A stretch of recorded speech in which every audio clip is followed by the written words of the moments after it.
Welcome back to my channel. तो चलिए कहानी की शुरुआत करते हैं। रमन दिल्ली में प्राइवेट कंपनी में नौकरी करता था। आज जब ऑफिस आया तो कुछ उदास था। किसी कार्य को करने की इच्छा नहीं थी। ऑफिस 7 बजे तक खुला रहता था। जब ऑफिस से निकलने वाला था कि घर से फ़ोन आया, रमन की बहन सरला का। वो रो रही थी। क्या हुआ सरला, तुम रो क्यों रही हो? रमन का दिल बैठा जा रहा था। भैया जल्दी आ जाओ, पिताजी अब हमारे बीच नहीं रहे। क्या? रमन चीखा। कब, कैसे? रमन ने पूछा। अभी थोड़ी देर पहले। सीने में दर्द हुआ। डॉक्टर के आते आते उन्होंने दम तोड़ दिया। डॉक्टर ने सीवियर हार्ट अटैक बताया। मैं आता हूँ, रमन ने कहा। ऑफिस से रूम पहुंचकर उसने जल्दी जल्दी सामान पैक किया। उसके रूममेट ने पूछा तो उसने जल्दी पूरी वास्तुस्थिति बताई। छुट्टी का आवेदन समर को पकड़ाया, फिर ऑटो बुलाकर निकल पड़ा बस स्टैंड की ओर। शाम से ही बारिश के असर थे। काले बादल आसमान में घुमट रहे थे। हवा और बादलों का खेल चल रहा था। 8:30 बज गए थे। बस स्टैंड पर पहुंचते पहुंचते अचानक अंधेरा छा गया। बिजली कड़कने लगी और शाम से लुकाछुपी करते बादल वर्षा की बड़ी बड़ी बूंदें बरसाने लगे। शहर की बिजली गुल हो गई। बस स्टैंड पर दुकान लगाने वाले अपनी अपनी दुकान समेट भाग लिए। बस 4-6 ही यात्री बस स्टैंड पर थे, जिन्हें इस समय बहुत ज़रूरी था अपने गंतव्य पर जाना। एकदम सुनसान डरावना वातावरण लग रहा था। रमन अपने पिता के ख्यालों में खोया था। सबसे छोटा था। माँ छोटी उम्र में ही हम सबको पिताजी की गोद में डाल भगवान को प्यारी हो गई थी। पिताजी ने माँ और पिता दोनों बनकर हमारी परवरिश की थी। 2 भाई और 1 बहन थे हम। पिताजी रमन को बहुत प्यार करते थे। रमन पढ़ने लिखने में होशियार था, जबकि बड़े भैया गलत संगत में रहकर अपनी पढ़ाई छोड़ चुके थे। पिताजी ने उनकी शादी कर दी कि बहू आ जाएगी तो शायद बुरे दोस्त और बुरी संगत छूट जाए, पर ऐसा नहीं हुआ। उन्हें भाभी के आने के बाद भी जिम्मेदारी का एहसास नहीं हुआ। पढ़ाई पूरी होने के बाद रमन को नौकरी मिल गई और रमन दिल्ली आ गया। अभी वो विचारों के समंदर में गोते लगा ही रहा था। बारिश जोरों से हो रही थी। ऐसा लग रहा था कि पानी पूरा शहर ही निगल लेगा। तभी बस की तेज रोशनी और कर्कश हॉर्न से वह हड़बड़ाकर अपने पिता के विचारों से जागा। एक बस उसके सामने खड़ी थी। अब कोई बस नहीं आएगी, कंडक्टर चिल्लाया। ये 23 वाली बस है क्या? भरतपुर जाएगी? रमन ने पूछा। कंडक्टर ने कहा, हाँ बैठ जाओ। रमन बस में चढ़ गया। अंधेरा घुप था। कुछ यात्री पहले से ही बस में थे। बस मिलते मिलते रात के 10 बज चुके थे। बारिश रुकी नहीं थी। सब जगह बिजली गुल थी। अंधेरा होने के कारण रास्ता भी दिखाई नहीं दे रहा था। उसने सोचा अब तो 12 बजे के बाद ही पहुंच जाऊंगा। रमन एक यात्री के पास बैठ गया। उस यात्री ने रात को काला चश्मा लगाया हुआ था। रमन ने सोचा, ये कैसा व्यक्ति है, रात को भी चश्मा लगाकर बैठा है। रमन ने उसे पूछा, भाई साहब आप कहाँ जा रहे हो? उसने कोई जवाब नहीं दिया। बाहर तेज बारिश हो रही थी। बाहर तेज बारिश, बस में पूरा अंधेरा, कुछ ठीक से नज़र नहीं आ रहा था। थोड़ी देर में कंडक्टर रमन के पास आया। रमन ने भरतपुर तक टिकट बनाने को जैसे ही कहा, आसमान में तेज बिजली कड़की। बिजली की रोशनी से कंडक्टर को वह देखकर चौंक गया। कंडक्टर के हाथों के नाखून खूब लंबे थे। मुंह आधा जला, आंखें नहीं थी। रमन की हालत खराब हो गई। डर से थर-थर कांपने लगा। वो चिल्लाना चाह रहा था, लेकिन आवाज़ नहीं निकल रही थी। उसने पलटकर देखा तो सभी यात्री किसी ज़ोंबी की तरह उसकी ओर बढ़ रहे थे। सबके सब भयानक दिख रहे थे। किसी की एक आंख, किसी का एक हाथ गायब था। बड़ा ही डरावना दृश्य था। अचानक भयंकर हंसी गूंजी और वो कंडक्टर घुर्राया, अब तुम नहीं बचोगे। अचानक रमन को लगा जैसे कोई अदृश्य शक्ति ने खींचकर उसे जोर से बस से बाहर धकेल दिया। सुबह हुई। रमन की आंख खुली। वह सड़क के किनारे पड़ा था। उसका सिर बहुत जोरों से दर्द हो रहा था। रात की घटना को सोचकर उसे विश्वास नहीं हो रहा था कि वह सही सलामत है। चलती बस से धकेलने पर उसे कुछ नहीं हुआ। तभी एक कार गुजरी। उसमें बैठे व्यक्ति ने जब रमन को सड़क किनारे बैठे देखा तो कार रोक पास आया। राहगीर, क्यों भाई, क्या हुआ? यहाँ क्यों बैठे हो? रमन ने बताया कि कल रात में एक बस से भरतपुर जा रहा था। वो बस शायद भूतिया थी या मेरा भ्रम होगा। मेरा दिमाग कुछ काम नहीं कर रहा, पता नहीं कैसे गिर गया। अरे, मुझे तो पिताजी के अंतिम संस्कार में जाना है, देर हो रही है, धीरे से रमन बुदबुदाया। उस व्यक्ति ने सहारा देकर रमन को उठाया। उसने कहा, मैं भी भरतपुर जा रहा हूँ, चलो मैं तुम्हें छोड़ दूँ।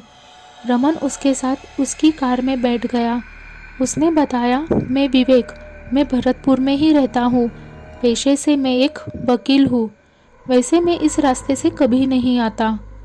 मैंने लोगों से सुना है कि रात को करीब 11 बजे एक 23 नंबर की बस गुजरती है। वो भूतिया बस है। जो उसमें चढ़ता है वो बचता नहीं, या कहें लापता हो जाते हैं, क्योंकि उसकी लाश भी नहीं मिलती। विवेक की मदद से रमन भरतपुर पहुंच गया। विवेक ने अपना विजिटिंग कार्ड दिया और कहा, कभी भी कोई काम हो तो उसे संपर्क कर सकता है। बहन का रो रो कर बुरा हाल था। रमन का ही इंतज़ार हो रहा था। गांव वालों की मदद से क्रिया की सामग्री का इंतज़ाम हुआ था। बड़े भैया ने यह कहकर पल्ला झाड़ दिया कि उसके पास रुपए नहीं है। रमन ने ही पिता का देह संस्कार किया। हिंदू संस्कृति में जो शव को अग्नि देता है उसे कुछ विधियों का पालन करना होता है। रात जब वो अकेला बाहर लेटा था तभी एक साया सामने दिखा।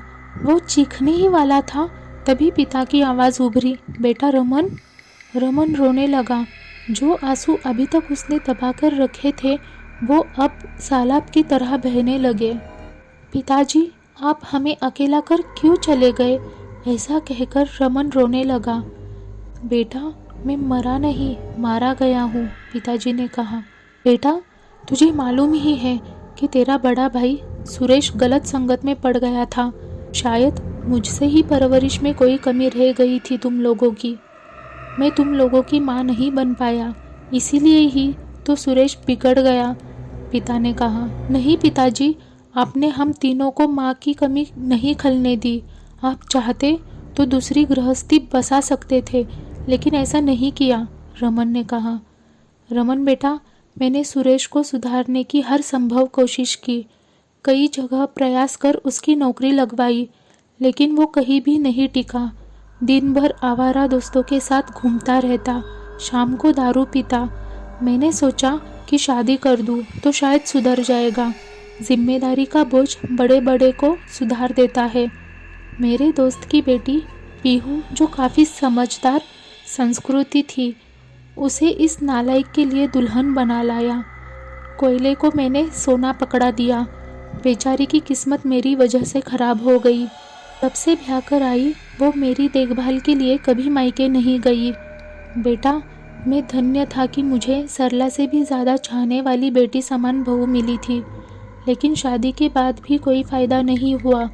मुझसे पैसे लेने के लिए तेरी भाभी को ही हथियार बनाता ताकि मुझ पर दबाव पड़े और मैं उसके अनाप शनाप खर्चों के लिए पैसे दूं। मैं उसे पैसे दे दिया करता था, लेकिन धीरे धीरे मुझे लगा कि मैं ठीक नहीं कर रहा हूँ। वो मेरी कमज़ोरी समझकर बहू को मोहरा बना रहा है। मैंने वकील को बुलाकर अपनी वसीयत बनाई, जिसमें 3 भाग किए। मेरी भाभी, तुम्हारा और सरला का। सरला को मैंने रुपए देने को कहे थे। चल संपत्ति में तुम्हारा और भाभी का आधा था, ताकि मेरे बाद बहू के पास संपत्ति रहे और तुम्हारा भाई उड़ा ना सके। और वसीयत मैंने अपने दोस्त मुरारी के पास रखवा दिया था, लेकिन जब सुरेश को यह खबर कहीं से मिली तो वह मुझसे झगड़ने लगा। घर में रात दिन कलेश होने लगी। उसने वसीयत मुझसे मांगी, मैंने उसे नहीं बताया कि कहाँ रखी है। 2-3 दिन उसने पूरे घर को अस्त व्यस्त कर दिया वसीयत की तलाश में। 1-2 दिन वह बहुत अच्छे से रहा, जिससे लगे कि वह सुधर गया हो। उसके इन हथकंडों से जब बात नहीं बनी तो एक दिन वह फर्जी वसीयत बनवा लाया और मेरे हस्ताक्षर के लिए जोर डालने लगा। मैंने साइन करने से जब इनकार किया तो वह कहीं से केरोसिन ऑयल ले आया और तेरी भाभी पर डाल आग लगाने लगा।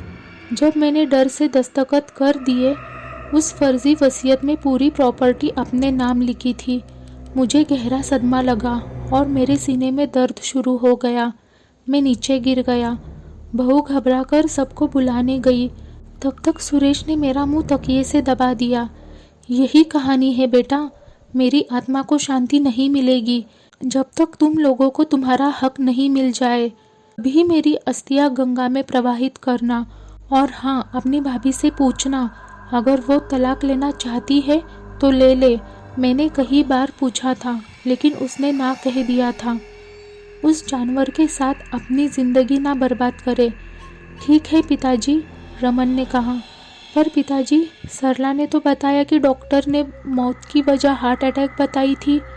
उसने डॉक्टर को भी पैसा दिया था और गांव में कहाँ पोस्टमार्टम करता है कोई। सभी के सामने उसने दुखी होने का खूब नाटक खेला। पिताजी, जब मैं बस से आ रहा था तो मुझे बचाने वाले आप थे क्या? हाँ बेटा, जिस बस में तुम घर के लिए चल रहे थे वो भूतिया बस थी। करीब 4 साल पहले उस बस में आग लग गई थी। सभी यात्री जलकर मर गए थे। हर किसी में कुछ न कुछ वासना थी। सभी अकाल मृत्यु के आगोश में आ गए थे। इसीलिए वो हर किसी राहगीर को, यात्री को शिकार बनाते हैं। अब उन्हें इस खेल में मज़ा आता है। थोड़ी देर बाद वो साया गायब हो गया। मन पूरे विधि विधान से 10वां 13वीं की रस्में पूरी की, लेकिन उसे पता था कि पिताजी यही है। उनका शरीर ही पंचतत्वों में विलीन हुआ है, लेकिन आत्मा यही है। 13वीं के बाद विवेक को बुला असली वसीयत रमन ने अदालत में पेश कर नकली वसीयत को खारिज कर दिया। रमन ने भाभी से पूछा, भाभी, क्या आप भैया के साथ रहना चाहती है? हाँ देवर जी, पिताजी ने इतनी बड़ी जिम्मेदारी मुझे दी है। आज नहीं तो कल आपके भैया सही रास्ते पर आ जाएंगे। मैं इंतज़ार करूँगी। शर्म के मारे सुरेश कई दिनों से घर नहीं आया। अब मैं कुछ दिनों के लिए अपने मायके जा रही हूँ। पिताजी के बिना अब ये घर काटने को दौड़ता है। वे ही हमें संभालते थे। पीहू के आंखों में आंसू बहने लगे। ठीक है भाभी, आप जैसा चाहो। सरला भी अपने पति के साथ अपने घर जा रही थी। काफ़ी दिनों से बच्चों को ससुराल में छोड़कर आई थी। बैंक जाकर रमन ने सरला को भी अपना हिस्सा दे दिया। उसका मन शांत था। वह अपने आप को हल्का महसूस कर रहा था। रात जब वो गहरी नींद के आगोश में था तो एक प्रकाश पुंज दिखाई पड़ा और उसमें से पिता का प्रसन्न मुद्रा में चेहरा उभरा। थोड़ी देर में वो प्रकाश पुंज अंतरिक्ष में गायब हो गया। भाभी, मायके चलना है? चलो छोड़ दूँ, मैं प्रयाग जा रहा हूँ पिताजी की अस्थियों का विसर्जित करने। ऐसी ही और कहानी के लिए लाइक, शेयर एंड सब्सक्राइब ज़रूर करें। धन्यवाद।